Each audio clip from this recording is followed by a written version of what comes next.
आर्टिस्टफ्राबो माखासे जिहेतु थांना थानायनि राहा लामा बे राहा लामाया जागोन मानो होनब्ला सिनेमा सोलियोब्ला इन्डास्ट्रि हिसाबै बे इन्डास्ट्रियाव माखासे गोबां महरगिरिफ्रानो बायदि बायदि आयदायावहाय नांथाबनानै दङ जाहाथे बिथांमोना खामानि मावनानै बे गावनि न'खर सुंनायनि एसे रां राहानि फारसेबो जोबोद सुंस'गोन।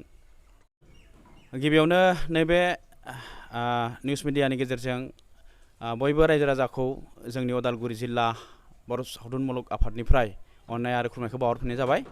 जों थांनाय जिहेतु 12 तारिखआव जोंहा मोनसे जिल्ला आफादनिफ्राय खुंजानाय मोनसे लटारि खेला फाथिनाय जादोंमोन।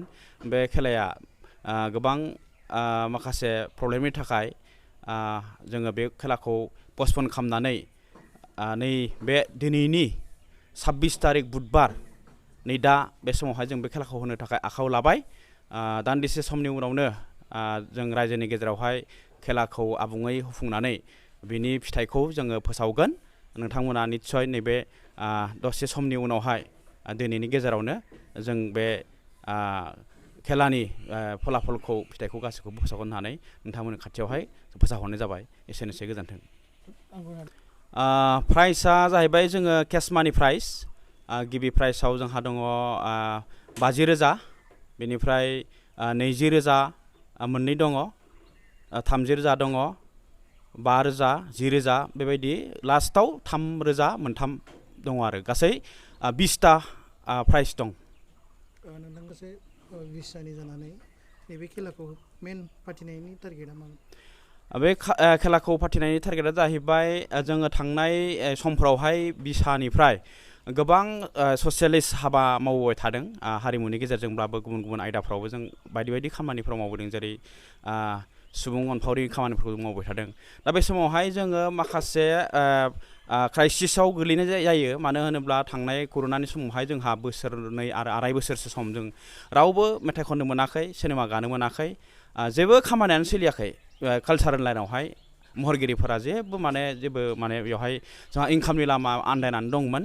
बे समाव जोङो अब्लाबो जोङो संगठननि खामानिखौ मावबोबाय थादों। दा बेयावहाय गोबां जोंहा रांखावरिनि आंखालाव गोलैदों आरो माखासे दाहारबो जाबोबाय। दा बै दाहारफोरखौ आरो आंखालनिफ्राय जों बारग'नो थाखाय जिल्ला आफादा एसे मुक्ति मोननो थाखाय जों नैबे खेलाखौ होफुंनाय जादों। नैबे जिहेतु बिटिआर सरकार, गोदान सरकार, बे सरकारखौ जोङो बारे बारे जों जिल्ला आफादफोरनिफ्राय मेम'रेन्डाम हरदों बे जों बिसा मिरु आफादसिम। आरो मिरु आफादा बेफोरखौ गासैखौबो दाफुंजानाय बिसा आफादफोरखौ लानानै बे मेम'रेन्डामखौ सेन्ट्रेलनि माखासे जोंहा नेमखान्थिनि गेजेरजों सरकारनि खाथियाव आर'जलाइ हिसाबै गथायदों बा मेम'रेन्डाम हिसाबै गथायदों।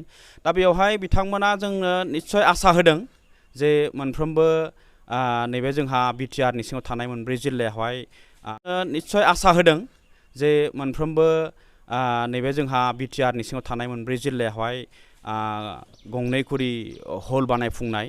दा बेखौ जों साननानै लादों जे निस्सय बे सरकारनि गेजेराव जुदि जायोब्ला जोंनि हारिमु सिबियारिफोरनि थाखाय मोनसे मोजां नैबे सरकारा बिहोथाय हिसाबै थालांगोन आरो जों निस्सय बिथांमोननि खाथियाव अरायबो बे खामानिखौ जाफुंथों होननानै आर'ज गाबदों आरो बे खामानिया जाथारनांगौ।